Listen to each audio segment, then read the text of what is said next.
പഞ്ചാക്ഷരി മന്ത്രം നിത്യം ജപിക്കുകിൽ ചാരമായിടുന്നു ശാപമെല്ലാം.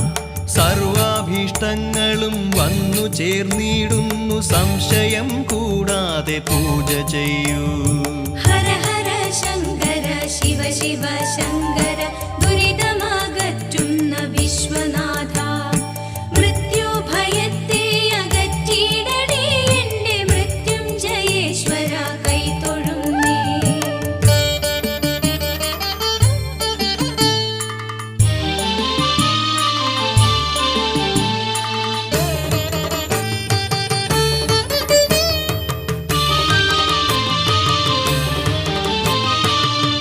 അർത്ഥത്തെയോർത്തോർത്തു പാഴായി നാളുകൾ, അജ്ഞതയാലേ മനമിരുണ്ടു. അവിടുത്തെ ഭക്തിയാം നെയ്വിളക്കിന്നെന്റെ മനത